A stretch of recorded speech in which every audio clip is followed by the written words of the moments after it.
kuna kitu kimenijia hapa haraka. Alafu tutatoka hapo tutaenda sehemu nyingine. Nime experience kwenye hizi vifaa vya umeme. Iwe ni jiko, iwe ni computer, iwe ni TV. Kwa mfano hii computer yako hapa. Hii kuna muda nime experience mara kadhaa ni kwamba ikiwa connected na umeme. Sawa eh?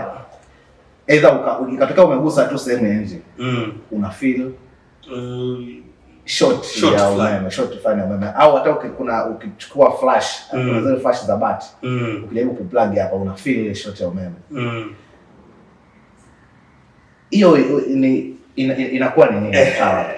Yaani kwa nini ni feel hiyo short kwenye nje? Hata kwenye majiko haya ya kawaida ukitenga tu sufuria hivi, unajua anapata short kwenye sufuria ya umeme. Unakutana kwenye sufuria unakutana nayo. Ile inakuwa ni nini kitaalamu? Yaani swali lako la mwanzo unatembea na jibu hapa. Kwamba hizo ni leakage. Kuna current zilizokuwa zinatakiwa ziende sehemu fulani, zimetoka nje ya circuit. Na kama zimetoka nje ya circuit, tunategemea earth izichukue hizo iondoke nazo kwenda ardhini. Kama earth iko poa, zitabakia popote, na ndio maana unakutana nazo. Na kwenye socket kwa hali ya kawaida kuna nani tatu. Kuna terminal tatu. Kuna terminal ya live. Kuna terminal ya neutral. Na kuna terminal ya nini? Ya earth. Na hii ya earth huwa ni kubwa. Imewekwa hivyo makusudi kabisa. Labda tutaielezea siku nyingine. Hii ni kubwa, imewekwa hapa. Tunategemea kwenye installation yako nyaya zije ngapi? Tatu. Uje waya wa neutral, uje waya wa earth, uje waya wa live. Kifaa chako kinachochukua na chenyewe kinatakiwa kije na nyaya ngapi? 3. Kije na nyaya 3. Ziume. Zile nyaya 3 ziume hapa. Pakitokea huu wa earth kwenye kifaa kikitokea kuna leakage yoyote, inatakiwa ichukuliwe na huu waya haraka, ipelekwe ardhini. Sasa mara nyingi installation unaweza kukuta huu waya wa kwenye socket yako haujawa connected.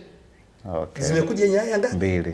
Maanake umewambia bwana, ukitokea leakage huku hatuna njia ya kupitisha. Angalia linalowezekana. Na linalowezekana ndio hilo unakutana nalo wewe, sufuria unaweka ndio limewezekana sasa. Na ukumbuke wewe umekanyaga ardhini. Ndio. Maanake wewe badala ya kupitisha kwenye njia sahihi, unafanya way ground. Yaani wewe ndio unakuwa side. Wewe ndio unakuwa heavy system. Sawa. Huyu ukiona hiyo ni dalili ya wazi mifumo ya earth haiko vizuri. Na vitu lazima uunguze vingi sana, kwa sababu hujui huu uliodondoka umedondokea wapi. Sasa ndio maana bado tunasisitiza kwenye earthing system upande wa majumbani. Unaweza usione impact kubwa kwa sababu ni sehemu ndogo. Ila tunasisitiza sana kwenye commercial buildings. Commercial buildings pahakikishwe earthing ziko vizuri. Kwa nini? Vitu vilivyowekwa kwenye majumba ya commercial ni vya gharama kubwa mno sana. Na kama vya gharama kubwa sana, udhibitishe earth iko vizuri, na fundi asikuwekee tu aweke earth rod alafu akakwambia nimekuwekea. Tunahitaji umepima ni ngapi. Hiyo earth kwa sababu ina vipimo vyake. Ulivyoiweka umeipima, umeweka ni ngapi, kwa sababu mara nyingi watu wanaigesha. Na pia kitu kingine, wakiwekaga kopa wezi pia wanaiba. Zile wanakuja kuzikata, wanaondoka nazo, kwa sababu wanaenda kuuza kopa na vitu kama hivi. Kwa hiyo unaweza kuwa unafikiria una mfumo wa earth, kumbe hauna siku nyingi na wewe, kwa sababu umeme unawaka unaona maisha yanaenda. Lakini ipo siku ambayo inaweza kaje isiyo na jina. Inaweza kaje katokea majanga na vitu kama hivyo. Na unaweza kusema mimi kwenye mifumo yangu nina insurance cover. Yes, well and good. Lakini hata insurance wenyewe tumefanya kazi na insurance wengi. loss ikitokea au moto kitokea, huo wanatuita insurance wengi sana wanatuita. Wakituita wanaenda kutuambia kwamba hebu niangalizieni huyu mteja root cause. Ukimpimia unakuja kugundua mifumo ya earth ilikuwa haipo, na kama mifumo ya earth ilikuwa haipo, insurer hawezi kutoa fedha yake kwa sababu kuna majanga ulioyaendekeza wewe mwenyewe. Na tunachokifanya, maanake insurer huwa akitupeleka anatupeleka kama third party wa kwenda kuangalia kwamba huu mfumo ulikuwa vizuri kiasi gani. Tunaangalia hili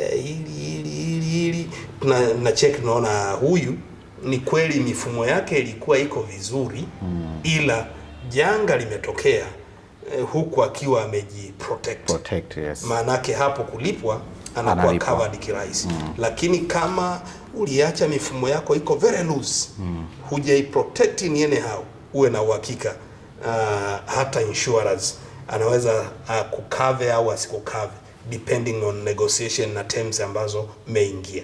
Na pia ndio maana huwa tunasema kwa upande wa kwetu kwenye hizi issue kama za heating, tuna thermographic za kisasa ambao tuna uwezo wa kufanyia survey, kuangalia mifumo yako kwamba je, hiti zilizopo ziko kwenye tolerable level au zimeenda beyond. Kama zimeenda beyond, tunakwambia no, hapa iwe rectified haraka. Kwa hiyo ni fursa kwa in country na outside the country to utilize us as umeme clinic.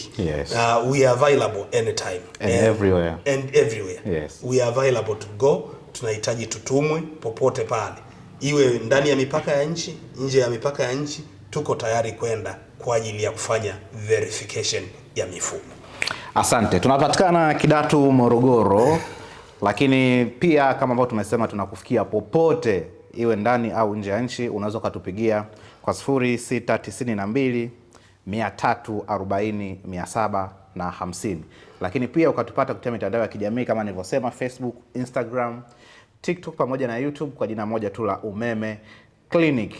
Yawezekana ni mmiliki wa majengo, taasisi za kiserikali, taasisi za umma, taasisi za fedha, taasisi za afya, vyuo vikubwa, vyuo vidogo, vyuo vya kati, lakini ni muhimu zaidi kuweza kukagua mifumo ya umeme kwa lengo la kuleta usalama na ufanisi kwenye matumizi mazima ya nishati ya umeme, na hicho ndicho ambacho Umeme Clinic inafanya. Kwa hiyo muda wote, mahali popote tunakufikia.